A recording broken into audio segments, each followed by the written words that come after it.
Hi, I'm Lisanne Miller with W, Cushing and Company, and in conjunction with Rug Hooking Magazine, it's Third Thursday with Lisanne.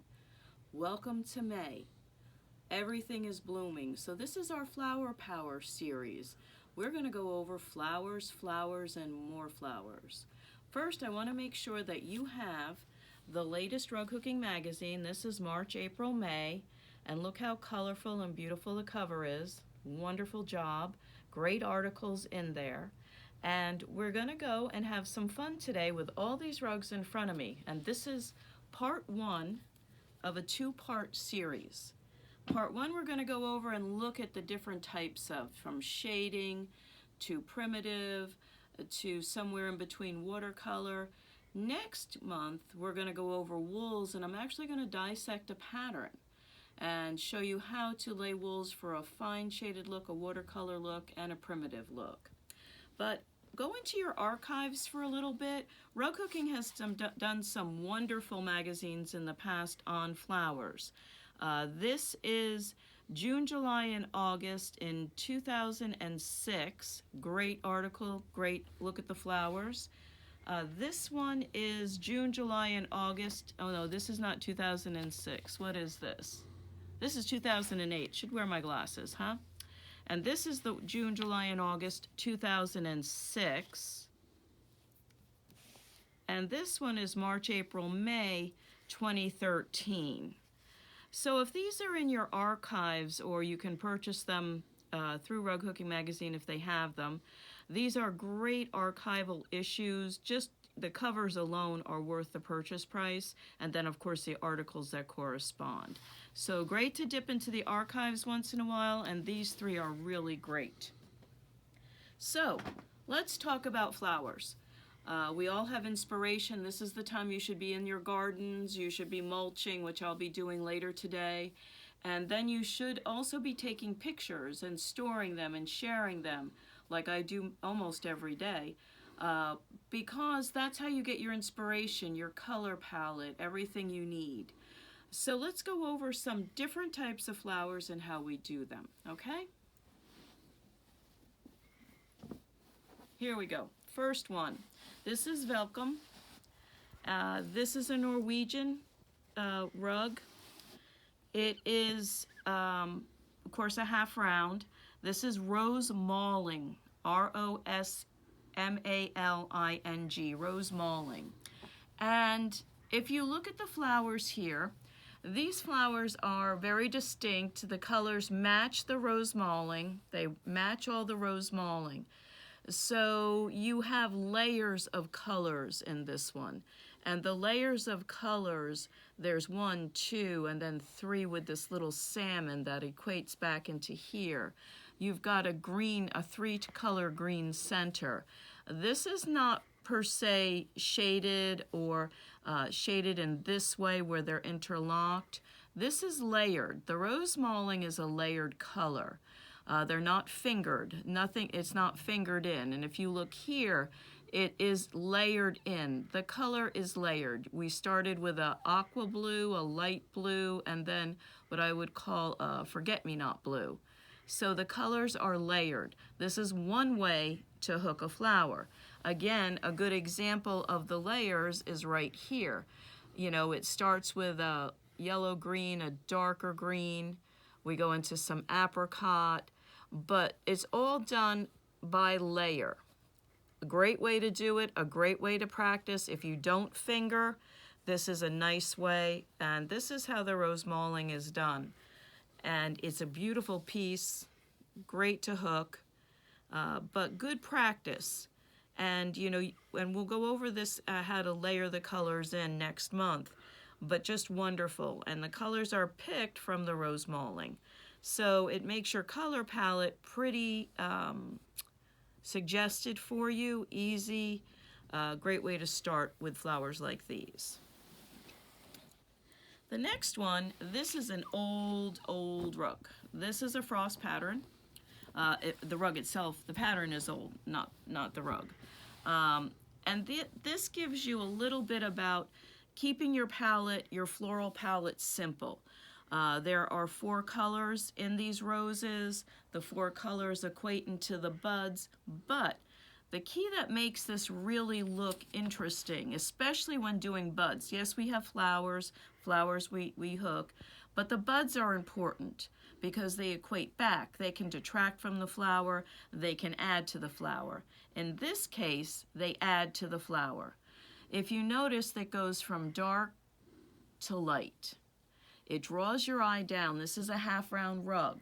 And with it being a half-round rug, to help create more of the drape of the rug, that's how it's done. So you have your darks, your mediums, and a little light tip here, kind of like the way we do leaves. So then when you go to the next one, there's a little bit less dark, a little more medium, a little more light. Third one, we drop the dark entirely, and we go to medium and light. Last one, we do very little medium, a lot of light. And in here, just a little dark for some emphasis. But this is how these drape, this is how they're hooked. And let's talk about every flower. Usually flowers have leaves. Here's our trick. One of the tricks I learned back in 1976. You take some of these little nibs and nabs and you put them into the leaf. They don't have to be a straight vein.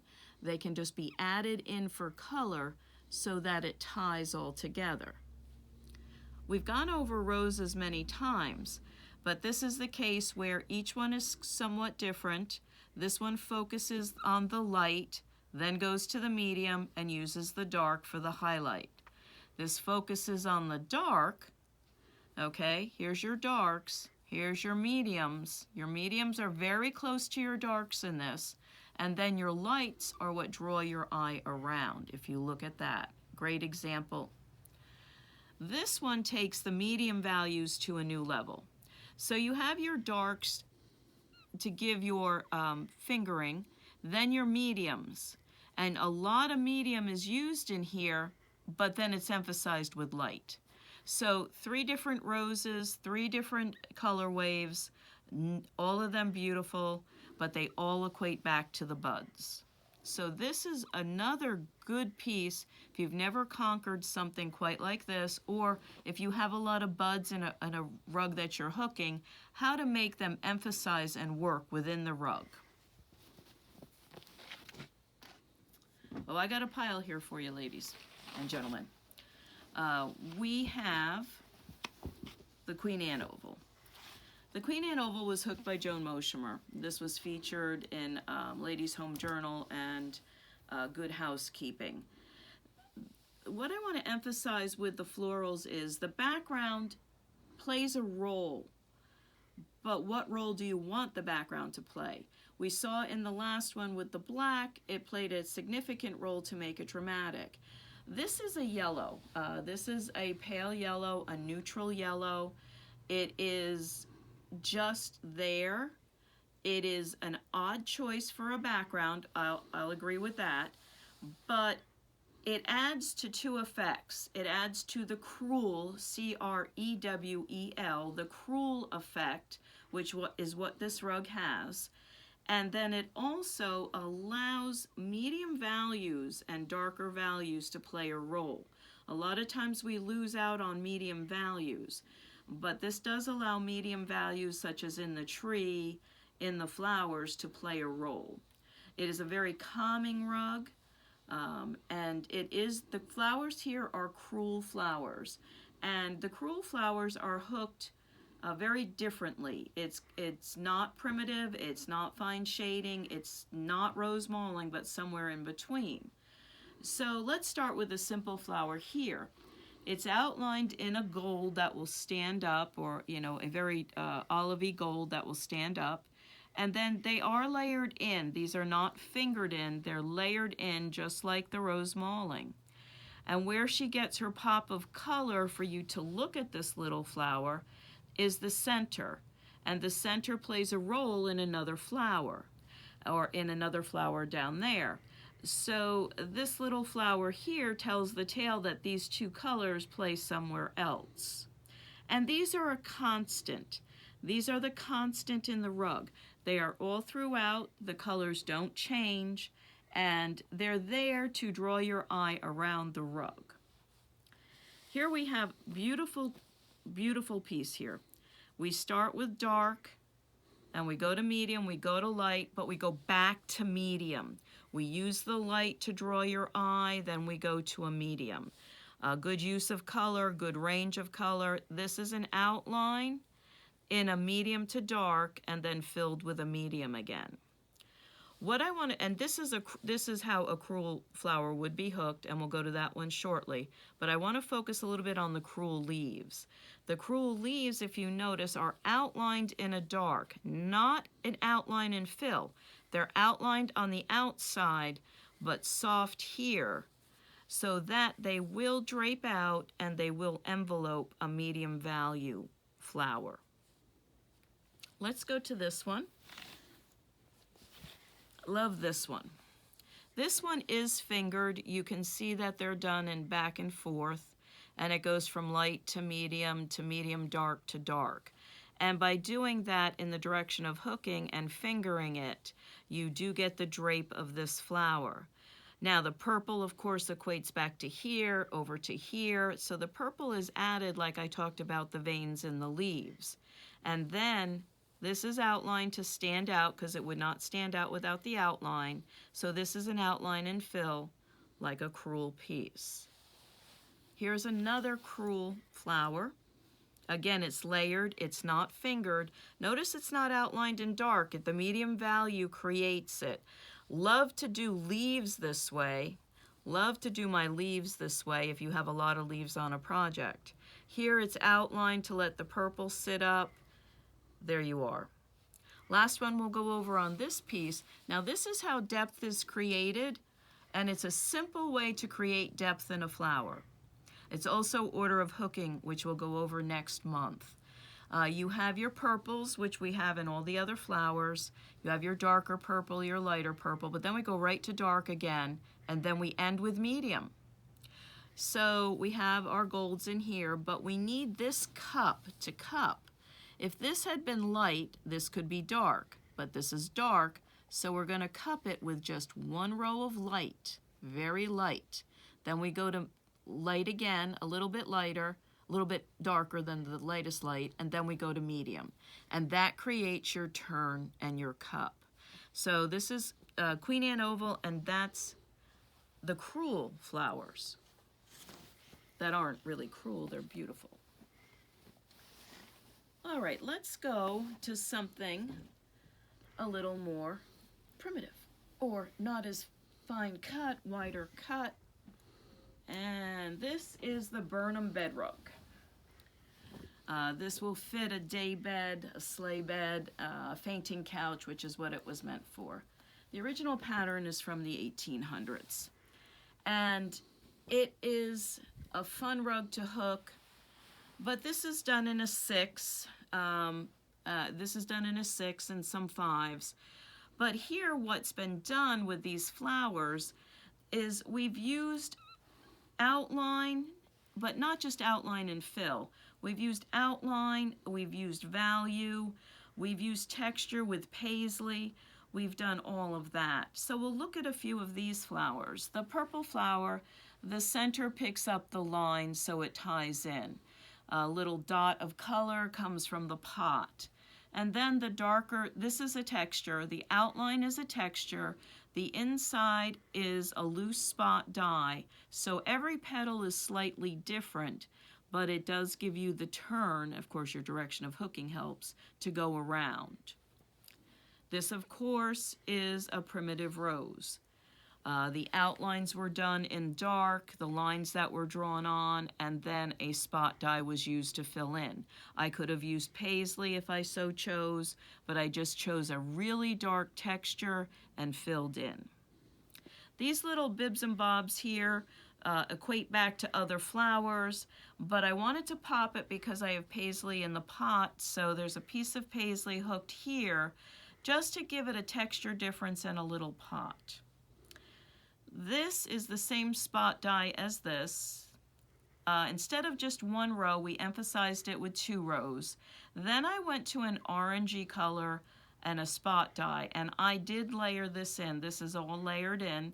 The center is reverse of this. This is a dyed piece. The center is a texture.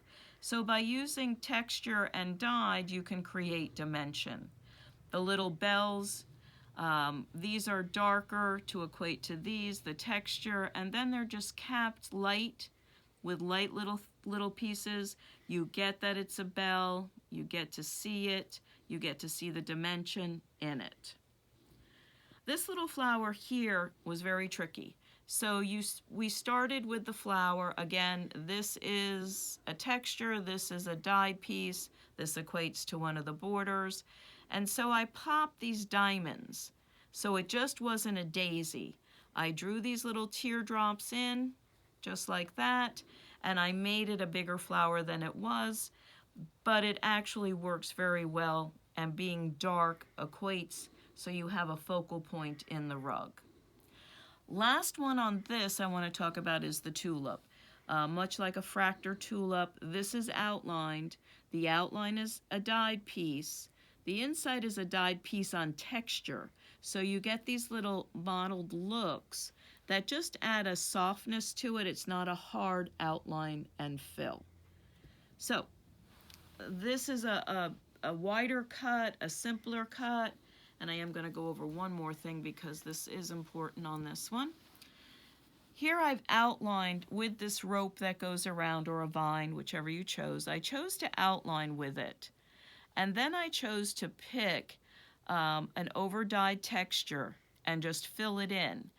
But in order to create this little lip or a little dimension, I did 3 or 4 little loops in here, here, here, and here, so that it just wasn't plain.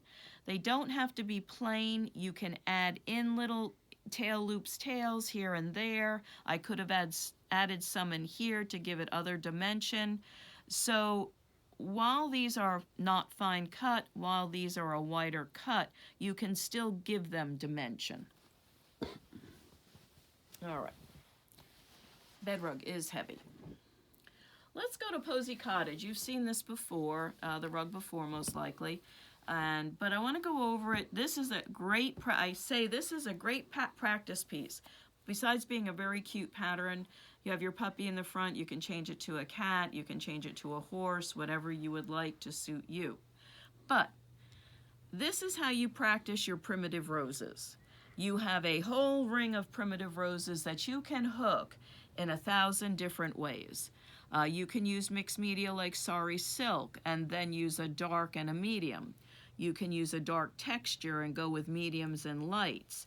You can use dark and go with medium, light and go with sari. And these just go around and around. But what it's done first, it's the order of hooking. So if you want something like this, you have to look at the order of hooking. So in this case, the texture was put in first where the definition lines of the rose were, and then it's filled in. It's simple, but it works. You know they're roses or posies. They could be poppies. They could be different things. But you know what they are. They have definition, and they're done in a 6 and an 8 cut. The posies coming up the walkway, these are just hooked into the shape with the center, but they're hooked in with mixed media. This is where the mixed media can come in with yarns, with silks, with velvets. Velvets would also look good here. A velvet would look good in the posies as well. So these are what I would call primitive roses or simple roses. They're beautiful. And this is a great practice piece. You will know how to do these after hooking this. I want to go over this for a minute. This is a tulip, but this is kept into a color palette. And sometimes this really, if you have a small, simple piece you want to try something on, keeping your palette simple really works. This is not finely shaded, but layered up and down. You can see the up and down. You can see the up and down, dark, medium, light, dark, medium. The limey green is used a little bit, to cap, to give a little more dimension. That comes from the leaves. But what we talked about before, this blue is this blue in here. The leaves make the turn here. And the tendrils are a combination of the leaf and the flower. So this is a controlled palette. This lets you practice without having 1,000 different choices, but look at all the dimension that you do get from it. And by using this color here, which is a salmon, corally salmon, that allows you to bring a spark and a highlight to every element of this little piece.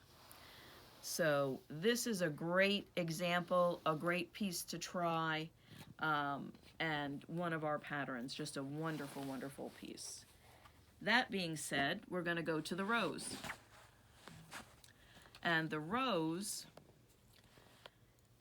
is, again, just like what we showed before, a simple palette. You have your darks, your mediums, your lights. The darks were used to set the dimension. The light sets the cup. You can see the heart coming in here. Where it breaks, the darks come up. Same thing with the buds. No other colors are introduced. Again, here we go in the leaves, using the color from the flowers in the leaves and in the tendrils. This is a great example. The colors are layered. They are not fingered. They're layered in. And excellent, excellent rose. Great practice piece. Great one to start with if you want to try it, because you have your leaves, your rose, your tendrils, and your buds all in one piece. We're going to switch gears for a minute, and we're going to go to Canada for the blue nose. This is an old blue nose pattern, and I love the way that this is done. No, this is in horrible shape, but I love it. I keep it as an example. It's a great tool. You see how these are outlined. You see how this is a lighter color. This goes from dark to light, the way that it's colored in. This allows you to pick your colors to hook. Same thing with the sides. You can see the lights and the darks. Wonderful piece. This flower right here, just to show you how to pick your colors and where to place them. Very, very good piece. Okay. We've got a lot coming, so don't worry. Here we go. We're going to focus on the roses here, not the scrolls, but I will show them out. We will go over scrolls again. I think we need a part 2 on scrolls later on in the year. And if you agree, just let us know. All right. This uses an old jacket texture for the centers. It is just an old texture. It is a plaid, it's a check, it's blue, it's gray, and it's red. That's popped in there for the dimension. Again, the 3 different ways to hook the rose, but this is finer shaded. Here's your lights. Everything goes from very light to medium, medium light, light. So again, layered, little fingering going on. But light is used, the lightest value is used to set the definition. I think a lot of times we get hung up in using the darkest value. You do not have to. So here, the medium values and the dark is used to set the lines. You can see the dark right into here, and that's how that is done. The dark creates the dimension. Here, the dark is used the most, but light creates the dimension again. So this is a good example of light creating the dimension, but dark setting the petals. 1, 2, 3 values, that's all that's here. And in good form, the scrolls, the colors from the roses were used in the scrolls. As you can see, here it is being hooked, and here the scroll colors are being hooked in. And these scrolls are done in layers. They are not done in fingering, but they are done in layers. They are pretty. Unfortunately, the piece is rotting, but it's a good teaching example. I'm sorry it was never finished by the rug hooker who was working on it. Again, another set of roses, same thing. Okay. I'm going to go to another unfinished piece. Sometimes the unfinished pieces tell us more. And this piece has different flowers on it, like a morning glory, daisy or a poppy, all sorts of different flowers, a wheat flower, different ways to do it. Here you see the buds and the leaves equating to this flower like we've talked about. But the morning glory, with all its depth, it's outlined in dark. The light is used to create the entrance down into the flute. So it's really not a dark dark. It goes medium, medium light, light. This is a very nice way to do a morning glory. Here's a little bit more watercolor look to a morning glory. This is fingered with the yellow center. This is a great opening flower that has not opened yet, and you have all of these values in here that are layered in. Look at the bud, look at the greens, but just the hint of color. The wheat here is very interesting.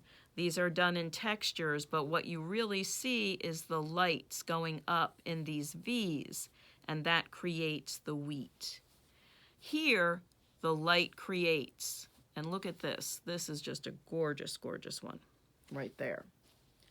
These are all fine examples of what can be done or what you can do with just light, medium, and dark of a color, and adding a texture for a pop. And here you have mediums, lights, darks, back to mediums again. Morning glories. Look at the buds to equate back. So direction of hooking, light, medium, and dark. Another great piece. We have a few more to go through. We may not get through all of them, but that's okay. I do want to get to one in particular. Some you've seen before, but I do want to get to this one in particular. This is a sunflower pot, okay? This is one of our cactus needle patterns. And this is using oranges, reds, purples, a lot of different golds, bright yellows. And look at the colors going down. Look at the lime greens, the dark textures to create that center, the outline of a texture, the fill in a dyed. All these different oranges and textures going around to create the flower. Then using the red was a very well done, this burgundy red. Just to create a different color in here and to set it behind. A darker orange, a bright yellow, bright yellow outlined with a dyed piece, again over here. The centers are what's so interesting as well. Layers of texture, just layers of texture to create it. Happy piece, wonderful piece, great example. This is a very staid piece. Someday I will finish it. I started it in high school. I have all the wools for it, but we will finish it at some point. And this is layered. This is just a watercolor effect. In here, the dimension comes from the center where I've layered 1, 2, and then 3 colors. This is a controlled palette, so you can move the colors a little bit. I probably did not. I did move them from here to here. These are a lot of fun to do. Good practice. You don't have to do the whole big rug. We could just print off a little piece as a pillow. Here, okay, small on the light, a little bit deeper. So that is another one that gives you a good practice.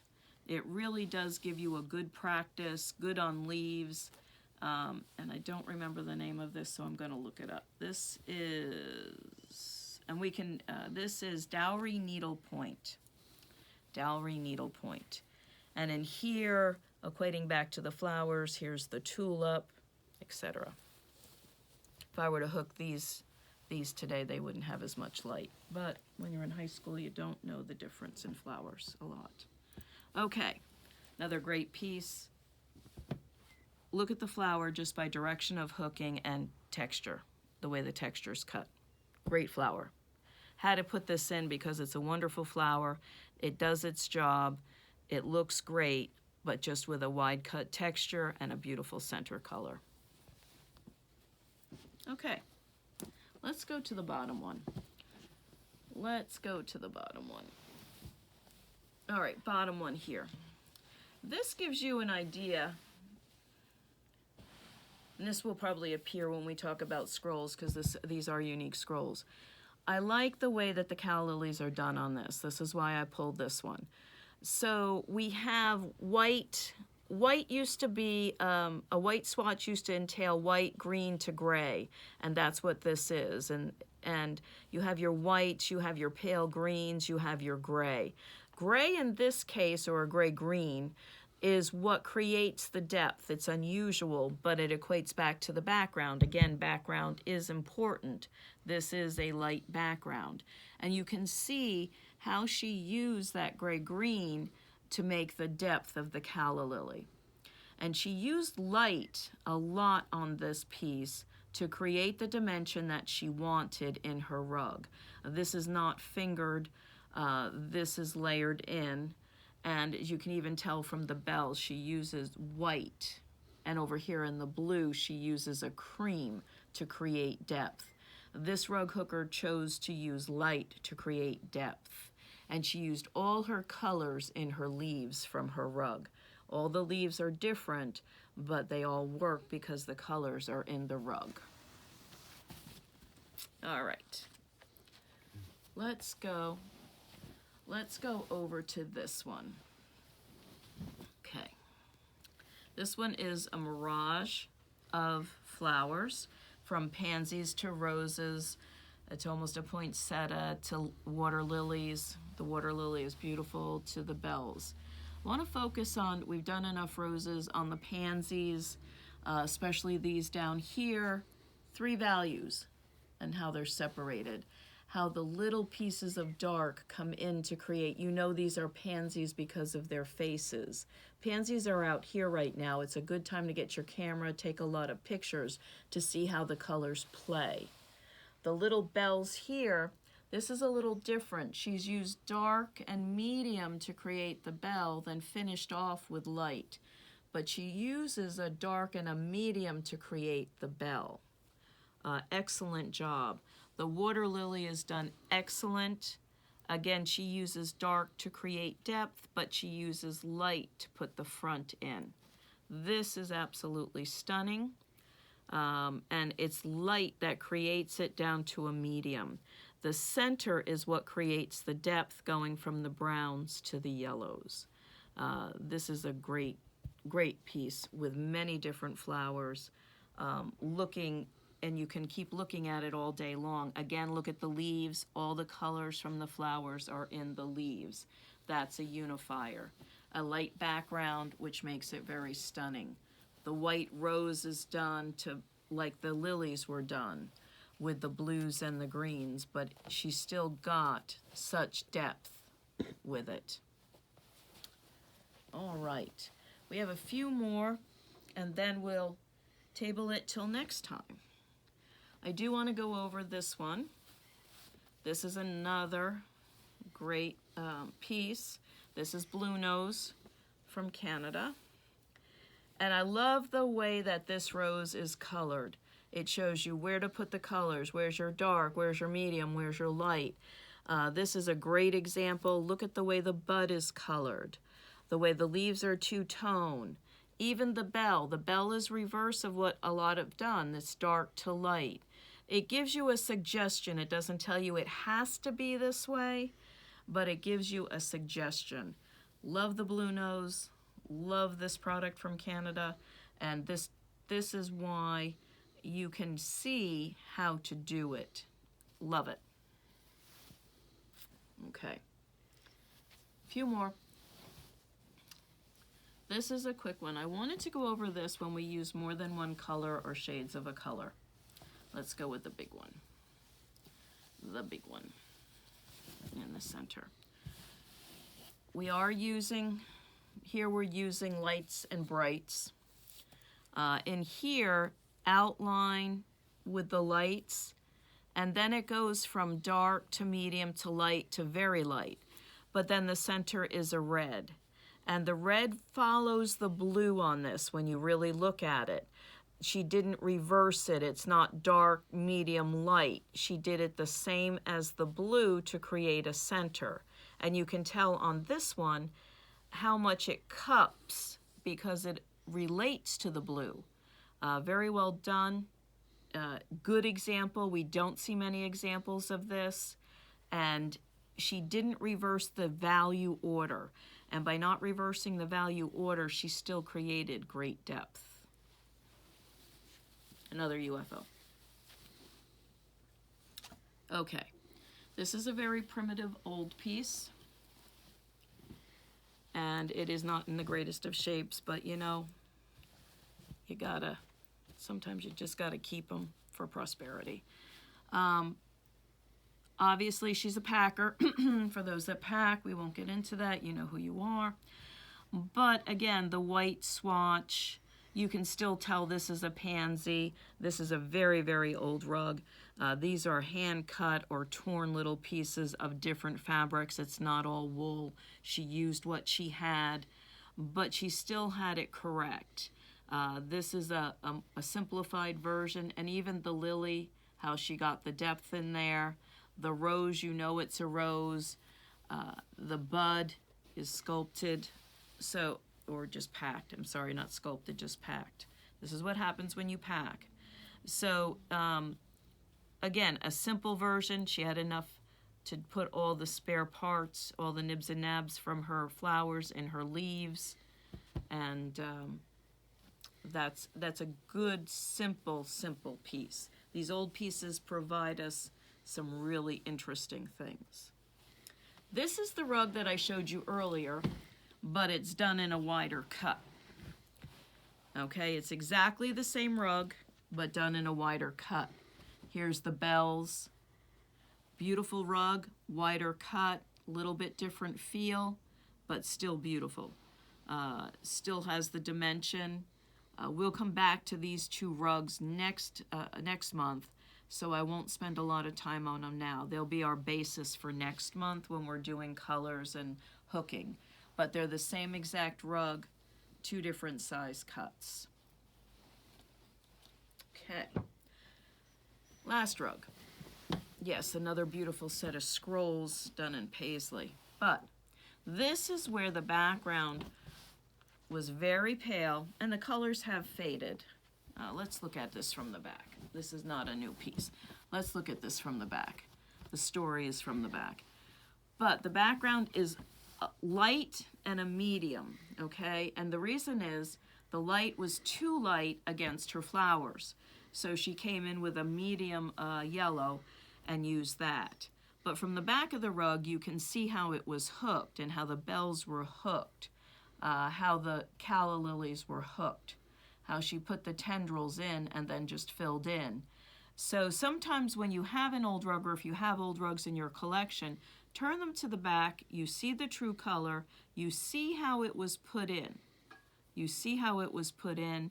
You see the difference between light and dark. These provide immeasurable lessons to us in hooking today, especially if you have not hooked anything like it before but have these rugs. So you can see the direction, how it's hooked, how the colors are laid in. And how this back is not all shreddy with the paisley. I'd like to talk to the person that hooked that. But these are all done in paisley, as are these. Last rug. Until next month. Okay. These are very subdued. You don't have a lot of definition. They're more of a watercolor look. The dye was more of a spot dye. It wasn't, a swatch, but the values are still there. And she used the yellows to create the depth. She used the same colors in the buds. Where she felt she wasn't getting definition, she brought in dark. And then, of course, used the different colors in the veins. This does not have a lot of colors in it. It's a very controlled palette, which is also very nice as well, a very soothing palette. The little flowers here could be any flower from a daisy to a bluette, whatever you would like.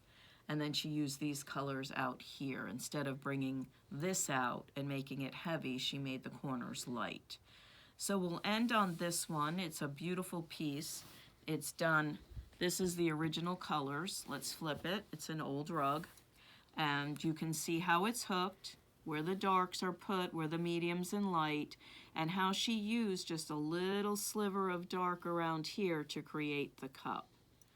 So on that note, we have gone through Flower Power for May. Next month we'll dissect some flowers, dissect a pattern, look at wools, and look at combining textures and dyes to get the look that you would like. So I hope you have fun in your gardens or admiring gardens, taking pictures and getting inspired. Bye for now.